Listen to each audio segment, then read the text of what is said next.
बहुविकल्पीय प्रश्न उत्तरों की एक नई series, it means what 23 series में आपका पुनः स्वागत है। मेरा नाम है विनोद मियाँ और आप देख रहे हैं त्रिशूल एजुकेशन। 22 पार्ट हम ऑलरेडी ही पढ़ा चुके हैं MCQ रूप में, और आज हमारी सीरीज का यह कौन सा पार्ट है? 23 पार्ट है इकोनॉमिक्स का, जिसमें कि हमने बहुत ही महत्वपूर्ण प्रश्नों को शामिल किया है। वेरी वेरी इंपॉर्टेंट क्वेश्चनों को हमने शामिल किया है आंसर सहित, और आपको विस्तार सहित समझाने की कोशिश की जा रही है सरल से सरल शब्दों में। तो आपने करना क्या है कि आपने मेहनत करनी है, और मेहनत के लिए उतने कदम उठाने हैं जितने की ज़रूरी होते हैं किसी भी परीक्षा में सक्सेस होने के लिए। इसके साथ आपने क्या करना है, इस सीरीज के बारे में अपना कमेंट जरूर करना है, और इसी के साथ आपने क्या करना है, हमारे चैनल को सब्सक्राइब करना है। यदि यह सीरीज पसंद आती है तो इस वीडियो को लाइक और शेयर करना है। तो चलते हैं अपनी सीरीज की ओर। क्वेश्चन नंबर फर्स्ट लेते हैं। वाणिज्यिक बैंकों की जननी माना जाता है। A Bank of France, B Bank of Spain, C Bank of England, D Bank of पुर्तगाल। करेक्ट आंसर है सी, बैंक ऑफ इंग्लैंड। वाणिज्यिक बैंक जिसे कि व्यापारिक बैंक या कॉमर्शियल बैंक के नाम से जाना जाता है। तो सबसे पहला जो कॉमर्शियल बैंक खुला था वह बैंक ऑफ इंग्लैंड के नाम से खुला था, इसलिए वाणिज्यिक बैंकों की जननी माना जाता है किसको? Bank of England. इसलिए करेक्ट आंसर कौन सा है? सी है। क्वेश्चन 2 लेते हैं। भारत में स्थापित प्रथम वाणिज्यिक बैंक का नाम था। इट मीन्स हुआ कि भारत में जो पहला व्यापारिक बैंक खुला था उसका क्या नाम था? A Bank of England, B Bank of Hindustan, C Bank of Madras, D Bank of पुर्तगाल। करेक्ट आंसर है बी, बैंक ऑफ हिंदुस्तान। ये भारत में स्थापित प्रथम वाणिज्यिक बैंक था। क्वेश्चन नंबर 3 लेते हैं। भारतीयों द्वारा देश में स्थापित प्रथम वाणिज्यिक बैंक था। A Punjab and Sindh Bank, B Bandhan Chandan Bank, C UCO Bank, D Punjab National Bank. Correct answer है डी, पंजाब नेशनल बैंक। भारतीयों द्वारा देश में स्थापित प्रथम वाणिज्यिक बैंक, इट मीन्स हुआ कि जो पंजाब नेशनल बैंक था इसकी स्थापना भारतीयों द्वारा की गई थी, इसलिए पंजाब नेशनल बैंक को भारतीयों द्वारा स्थापित प्रथम वाणिज्यिक बैंक कहा जाता है। इससे पहले हमने बैंक ऑफ हिंदुस्तान की बात की थी, लेकिन उसकी स्थापना अंग्रेजों ने की थी। किसने की थी? अंग्रेजों ने की थी, इसलिए वो प्रथम भारतीय वाणिज्यिक बैंक हो गया, वो अलग बात हुई। लेकिन भारतीयों द्वारा जो स्वयं खोला गया पहला बैंक वो कौन है? डी है, Punjab National bank. Question number 4 है। संयुक्त पूंजी बैंक किसे कहते हैं? ए व्यापारिक बैंक, बी वाणिज्यिक बैंक, सी उपरोक्त दोनों। करेक्ट आंसर है सी, उपरोक्त दोनों। संयुक्त पूंजी बैंक इट मीन्स हुआ जब कोई व्यापारिक बैंक खुलता है, ठीक है जी, तो वर्तमान में जितने भी व्यापारिक बैंक हैं वो सब कहाँ रजिस्टर्ड हैं? वो हैं शेयर बाजार में। तो इन बैंकों की हिस्सेदारी विभिन्न शेयर धारकों के बीच बटी हुई है, अर्थात बैंक पर किसी एक आदमी का अधिकार नहीं है। जितना परसेंटेज शेयर जिसका रहेगा उसकी हिस्सेदारी बैंक में उतनी ज़्यादा रहेगी, अर्थात इनका जो प्रबंधन वगैरह चलता है तो वह संयुक्त पूंजी बैंक के रूप में चलता है। जितने लोगों ने इसके शेयर खरीदे हुए होते हैं तो इसलिए इसको संयुक्त पूंजी बैंक के नाम से जानते हैं। जैसे स्टेट बैंक हो गया, पंजाब नेशनल बैंक हुआ, जितने भी कॉमर्शियल बैंक हैं, ठीक है जी, अधिकांश हिस्सा अर्थात 50% से ऊपर ज़्यादा का हिस्सा जो है वो तो गवर्नमेंट का है, लेकिन शेष हिस्सा जो खरीद रखा है वो विभिन्न शेयर धारकों ने खरीद रखा है। इसलिए व्यापारिक बैंक को वाणिज्यिक बैंक भी कहते हैं, और यह संयुक्त पूंजी बैंक के रूप में इसकी स्थापना की जाती है। क्वेश्चन नंबर 5 है। कौन सा कार्य वाणिज्यिक बैंकों का नहीं है? वाणिज्यिक जो बैंक है इसी को कॉमर्शियल बैंक इंग्लिश में कहते हैं, और हिंदी में इसका दूसरा नाम है व्यापारिक बैंक। ए रुपये जमा करना, बी उधार देना, सी मूल्यवान वस्तुओं को सुरक्षित रखना, डी नोटों का निर्गमन करना।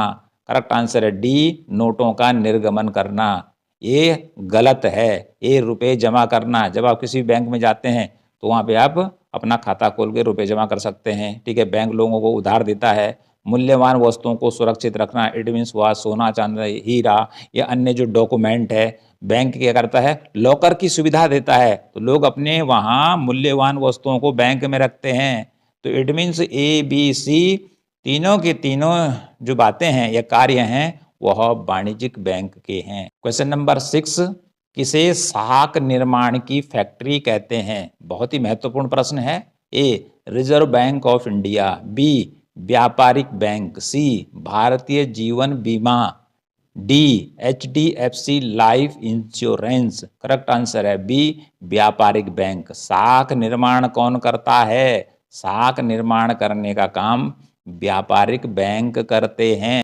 क्वेश्चन नंबर 7 है, व्यापारिक बैंकों की साख निर्माण की सीमाएं हैं, अर्थात किस सीमा तक व्यापारिक बैंक साख निर्माण कर सकते हैं या उधार दे सकते हैं? ए देश में मुद्रा की पूर्ति, बी नकद आरक्षण अनुपात, सी देश में लोगों का मुद्रा के प्रयोग संबंधी व्यवहार, डी उपरोक्त सभी। करेक्ट आंसर है डी व्यापारिक बैंक जब साख का निर्माण करते हैं, ठीक है जी, लोगों को उधार देकर, तो कितनी सीमा तक कर सकते हैं, मतलब अथाह सीमा नहीं है उनकी, अनंत सीमा नहीं। देश में मुद्रा की पूर्ति अर्थात देश में मुद्रा की सप्लाई कितनी है, यदि मुद्रा की पूर्ति सप्लाई ज़्यादा होगी तो साख निर्माण ज़्यादा होगा, यदि मुद्रा की पूर्ति कम होगी तो वो कम ही उधार लोगों को दे पाएंगे। अगला है नकद आरक्षण अनुपात, ठीक है, जिसे CRR के नाम से भी जाना जाता है। यदि नकद आरक्षण अनुपात रिजर्व बैंक द्वारा अधिक बढ़ाया जाता है तो ऐसी स्थिति में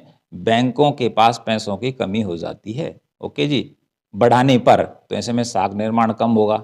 यदि नकद आरक्षण अनुपात क्या होता है, घटा दिया जाता है, तो बैंकों के पास ज़्यादा पैसा जाता है तो ज़्यादा साख निर्माण कर सकते हैं। अगला है देश के लोगों का मुद्रा के प्रयोग संबंधी व्यवहार। यदि देश के लोग अपने पास क्या करते हैं, नकद मुद्रा अपने पास रखते हैं, तो फिर बैंकों के पास कम पैसा रहेगा, ठीक है, नकद रूप में, तो ऐसे में बैंक साख का निर्माण कम कर पाएंगे। और यदि मुद्रा के स्थान पर लोग बैंकों में लेन देन का काम यदि चेक के माध्यम से करते हैं, ठीक है जी, या ऑनलाइन के माध्यम से करते हैं वर्तमान में, तो साख निर्माण की उनकी सीमा बढ़ जाएगी। लेकिन लोग क्या करते हैं, अपने आप में ही क्या करते हैं, नकद लेन देन करते हैं, तो बैंकों के पास राशि कहाँ से आएगी, तो ऐसी स्थिति में उनकी साख निर्माण की स्थिति क्या हो जाएगी, कम हो जाएगी। और यदि वो चेक या अन्य ऑनलाइन तरीकों से लेन देन करते हैं, ठीक है जी, और नकद धनराशि लोगों के पास नहीं आती है, ठीक है, तो ऐसी स्थिति में वो ज़्यादा क्या करेंगे, साख का निर्माण कर रहे हैं। क्वेश्चन नंबर 8 है, किस खाते पर ब्याज की दर ज़्यादा रहती है? ए बचत खाता, बी चालू खाता, सी आवर्ती जमा खाता, डी मियादी खाता। करेक्ट आंसर है डी मियादी खाता, जिसे कि सावधि जमा खाते के नाम से भी जाना जाता है। इस पर व्यापारिक बैंकों द्वारा सबसे अधिक ब्याज की दर दी जाती है। क्वेश्चन नंबर 9 है, बहुत ही इंपॉर्टेंट है, पंजाब नेशनल बैंक में किन किन बैंकों का विलय किया गया 1 अप्रैल 2020 के अनुसार? क्योंकि बैंकों के विलय की जो नई नीति लागू हुई थी वो हुई थी 1 अप्रैल 2020 को। A United Bank of India, B Oriental Bank of Commerce, C Syndicate Bank, D A और बी विकल्प सही हैं। करेक्ट आंसर है D United Bank of India और ओरिएंटल बैंक ऑफ कॉमर्स, इन दोनों बैंकों का विलय किस में कर दिया गया है, पंजाब नेशनल बैंक में कर दिया गया है। और अब वर्तमान में जो पंजाब नेशनल बैंक है यह भारत का दूसरा बड़ा बैंक बन गया है।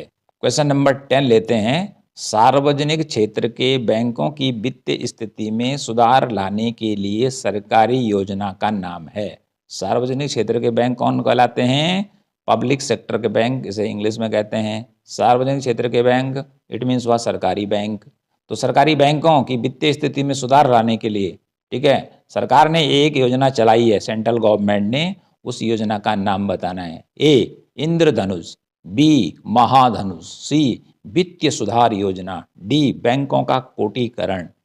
करेक्ट आंसर है ए इंद्रधनुष, ठीक है। 7 बिंदु बतलाए गए हैं सार्वजनिक क्षेत्र के बैंकों की वित्तीय स्थिति में सुधार करने के लिए, और इस योजना का सरकारी नाम क्या है, इंद्रधनुष, क्योंकि इंद्रधनुष में कितने रंग होते हैं, 7 रंग होते हैं।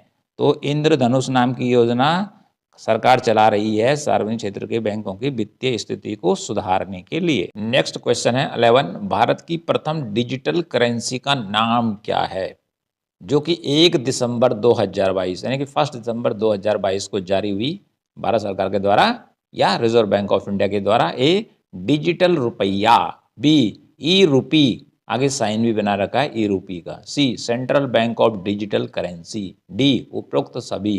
करेक्ट आंसर है डी उपरोक्त सभी। डिजिटल रुपया भी कहा जाता है उसको, ई रूपी भी कहा जाता है, आगे चिन्ह भी बना रखा है ई और रुपी का चिन्ह है। Central Bank of Digital currency भी इसको कहा जाता है। इसका भौतिक स्वरूप नहीं होता है, इट मीन्स जैसे रुपये हमारे हाथ में आते हैं इस रूप में ये करेंसी नहीं होती है। क्वेश्चन नंबर 12 लेते हैं, बहुत ही महत्वपूर्ण है। किसकी सिफारिश पर भारतीय रिजर्व बैंक की स्थापना की गई थी या रिजर्व बैंक ऑफ इंडिया की स्थापना की गई थी? ए हिल्टन यंग कमीशन 1926, बी केंद्रीय बैंकिंग जांच समिति 1931, सी सेंट्रल बैंक आयोग, डी ए और बी विकल्प ही सही हैं। करेक्ट आंसर है डी हिल्टन यंग कमीशन 1926 और केंद्रीय बैंकिंग जांच समिति 1931, इन दोनों समितियों की सिफारिश पर किस बैंक की स्थापना की गई थी? रिजर्व बैंक ऑफ इंडिया की स्थापना की गई थी, इसलिए इसको अच्छी ढंग से याद करने की जरूरत है। क्वेश्चन नंबर 13, कौन सा कार्य रिजर्व बैंक का नहीं है? क्योंकि भारत का जो रिजर्व बैंक है वो भारत का केंद्रीय बैंक है, तो केंद्रीय बैंक के कुछ कार्य होते हैं जो कि व्यापारिक बैंक नहीं करते हैं। तो लेते हैं ए बैंकों का बैंक, विदेशी मुद्रा का भंडार, बी है पत्र मुद्रा जारी करना, साख नियंत्रण, सी है विदेशी विनिमय दर का नियमन, डी उपरोक्त सभी। ई आम लोगों को उधार देना, करेक्ट आंसर है ई आम लोगों को उधार देना रिजर्व बैंक का कार्य नहीं है। जैसे बैंकों का बैंक किसे कहा जाता है? रिजर्व बैंक को कहा जाता है। विदेशी मुद्रा भंडार का संरक्षण, यानी कि विदेशी जो मुद्रा है, चाहे डॉलर की है, पाउंड की है, येन की है, यूरो की है, सभी का सभी जो भंडार होता है वो किस बैंक के पास रहता है? आरबीआई के पास रहता है। पत्र मुद्रा जारी करना, हमारे देश में जितने भी नोट चलते हैं, कागजी नोट या सिक्के भी हैं, वह रिजर्व बैंक के द्वारा जारी किए जाते हैं, प्रिंट किए जाते हैं। साख नियंत्रण का काम भी किसका है? रिजर्व बैंक ऑफ इंडिया का है। अगला है विदेशी विनिमय दर का नियमन। विदेशी विनिमय दर क्या होती है? ऊपर नीचे घटती बढ़ती रहती है, तो उसको नियमन करने का काम भी रिजर्व बैंक ऑफ इंडिया का है। तो उपरोक्त सभी जो कार्य है वो भारत का रिजर्व बैंक करता है, तो इन कार्यों को आपने याद करना है। क्वेश्चन नंबर 14 है, रिजर्व बैंक नोट निर्गमन के लिए 1957 से कौन सी प्रणाली का प्रयोग करता है? क्वेश्चन को ध्यान पूर्वक पढ़ना है और सुनना भी है। यानी कि जब रिजर्व बैंक नोटों को छापता है तो कौन सी प्रणाली का यूज करता है? 1957 से। ए आनुपातिक प्रणाली, बी न्यूनतम आरक्षण प्रणाली, सी कागजी नोट प्रणाली, डी उपरोक्त सभी। करेक्ट आंसर है बी न्यूनतम आरक्षण प्रणाली का यूज करता है। अर्थात रिजर्व बैंक के पास उस समय यदि उसको नई मुद्रा जारी करनी है तो न्यूनतम आरक्षण प्रणाली को अपनाया गया है, जिसमें उसके पास सोना और कुछ विदेशी प्रतिभूतियां होने की जरूरत पड़ती है। तो इसलिए आपने एक तो सन याद रखना है और दूसरा याद करना है न्यूनतम आरक्षण प्रणाली। क्वेश्चन नंबर 15 है, आधार दर क्या है?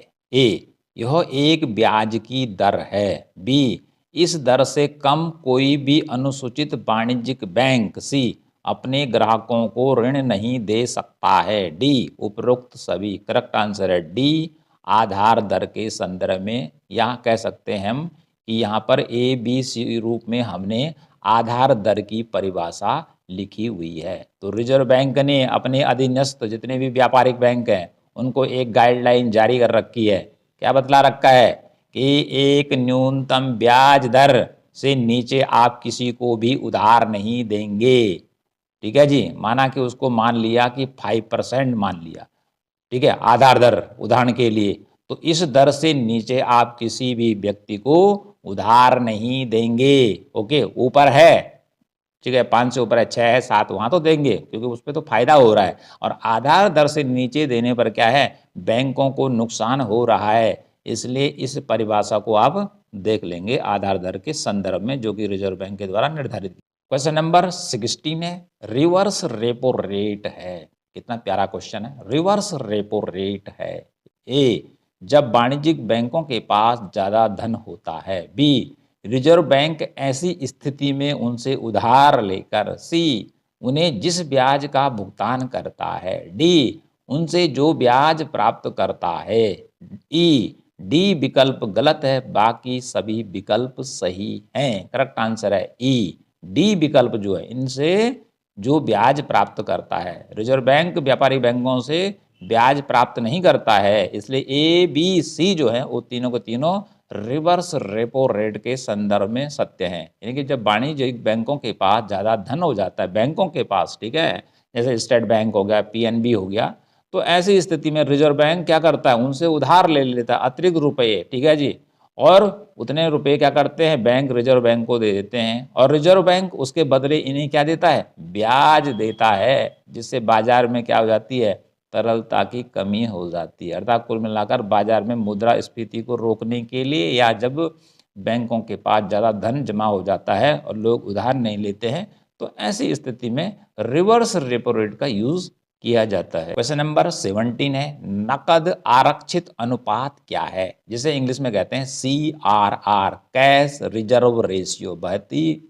बहुत ही महत्वपूर्ण प्रश्न है, क्योंकि यह RBI द्वारा जारी की जाती है साख नियंत्रण के लिए। ए, जब वाणिज्यिक बैंकों को अपनी कुल जमा का भी एक निश्चित अनुपात रिजर्व बैंक के पास सी जमा करना पड़ता है। डी, स्वयं अपने पास रखना पड़ता है। ई, डी विकल्प गलत है, बाकी विकल्प सही है। करेक्ट आंसर है ई, डी पर लिखा है स्वयं अपने पास रखना पड़ता है, ये वाला विकल्प गलत है। किसके संदर्भ में, नकद आरक्षित अनुपात। CRR भी याद कर लेंगे, और इधर हिंदी में लिखा है इसको भी याद कर लेंगे। तो जब वाणिज्यिक बैंकों को अपनी कुल जमा का, यानी कि उनके पास जितना पैसा है, एक निश्चित अनुपात रिजर्व बैंक के पास जमा करना पड़ता है, तो उसे ही नकद आरक्षित अनुपात कहते हैं। ओके, वाणिज्यिक बैंकों को अपनी कुल जमा का एक निश्चित भाग, जैसा कि रिजर्व बैंक के द्वारा निर्धारित किया जाता है समय समय पर, उसे जमा करना पड़ता है रिजर्व बैंक के पास, तो तब उसे कहते हैं नकद आरक्षित अनुपात या cash reserve ratio. Question number 18, bank दर का संबंध है। इट मीन्स हुआ कि बैंक रेट का संबंध किससे है। ए, अल्पकाल से। बी, दीर्घकाल से। सी, उपभोग लागत से।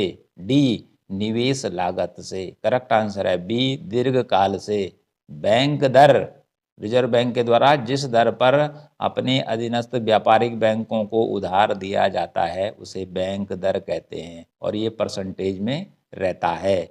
लेकिन इसका काल जो होता है, समय जो होता है, वो दीर्घ काल का होता है। इट मीन्स हुआ कि इस दर पर, अर्थात बैंक रेट पर जितना भी उधार अपने अधीनस्थ बैंकों को RBI के द्वारा दिया जाता है, वो दीर्घ काल के लिए दिया जाता है, लंबे समय के लिए दिया जाता है, या लॉन्ग रन के लिए दिया जाता है। क्वेश्चन नंबर 19 है, बहुत ही इंपॉर्टेंट है, नकद आरक्षित अनुपात CRR, यानी कि कैश रिजर्व रेशियो में वृद्धि का अर्थव्यवस्था पर प्रभाव होता है। यानी कि नकद आरक्षित अनुपात को यदि बढ़ा दिया जाए, यानी कि पहले 5% है और 5% से बढ़ाकर उसको 6% कर दिया जाए, तो अर्थव्यवस्था पर क्या प्रभाव पड़ेगा। ए, अर्थव्यवस्था में तरलता की कमी। बी, अर्थव्यवस्था की समस्त मांग में कमी। सी, वस्तुओं और सेवाओं की कीमत में कमी। डी, केवल ए विकल्प सही है। ई, ए बी सी विकल्प सही हैं। करेक्ट आंसर है ई, ए बी सी, अर्थात तीनों के तीनों जो विकल्प हैं CRR के संबंध में, वह सत्य हैं। जब CRR की दर क्या होती है, बढ़ाई जाती है, तो अर्थव्यवस्था में तरलता की कमी हो जाती है, क्योंकि बैंकों को उधार लेना महंगा पड़ जाता है। क्योंकि CRR यदि बढ़ा दी रिजर्व बैंक ने, तो फिर ज़्यादा पैसा वाणिज्यिक बैंकों को किसके पास रखना पड़ता है, रिजर्व बैंक के पास जमा करना होता है। तो ऐसी स्थिति में इनके पास कम पैसे बच जाते हैं, जिससे तरलता की कमी हो जाती है, ठीक है, नकदी की कमी हो जाती है। अर्थव्यवस्था की समस्त मांग में कमी, क्योंकि जब क्या होगा कि अपने पैसे वहाँ दे देंगे, तो ऐसे में लोन लेना क्या हो जाएगा, महंगा हो जाएगा। CRR की दर जब भी बढ़ती है, तो बैंक भी क्या कर देते हैं, लोन की दर को बढ़ा देते हैं, लोन महंगा हो जाता है, तो ऐसी स्थिति में अर्थव्यवस्था में समस्त मांग में कमी आ जाती है, लोग कम वस्तुएं खरीद पाएंगे। अगला है वस्तुओं और सेवाओं की कीमत में कमी, क्योंकि जब लोगों के पास क्या होगी, पैसों की कमी होगी तो डिमांड भी घट जाएगी, जैसे ऊपर लिखा हुआ है। तो ऐसी स्थिति में कीमतें घट जाएंगी। ओके जी, तो इस प्रकार से एक कदम उठाने से CRR के बारे में, अर्थात CRR बढ़ाने से नीचे कितना प्रभाव पड़ता है, ABC तीनों के तीनों जो कथन है वो सत्य हैं वृद्धि के संदर्भ में। और यदि नकद आरक्षित अनुपात को वृद्धि के स्थान पर घटा दिया जाता है तो उल्टा प्रभाव पड़ेगा। तो इस प्रकार से आज मैंने आपको 19 इंपॉर्टेंट क्वेश्चन बतलाए हैं वाणिज्यिक बैंकों के बारे में और RBI के बारे में। ये परीक्षा की दृष्टि से बहुत ही महत्वपूर्ण प्रश्न है और सदाबहार प्रश्न है। ऐसा नहीं कि इस बार की परीक्षा दे दी और अगली बार नहीं आएगा, यानी कोई ना कोई प्रश्न तो इनसे आना ही आना रहता है।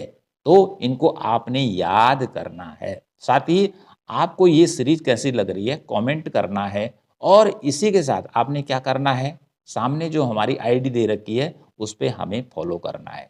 फॉलो करने से आपको क्या लाभ होने वाला है कि आप अपने मैसेज हमें डायरेक्ट भेज सकते हैं यदि आपकी कोई समस्या है या क्वेरी है। तो इसी के साथ आज की सीरीज हमारी यहीं पर समाप्त होती है।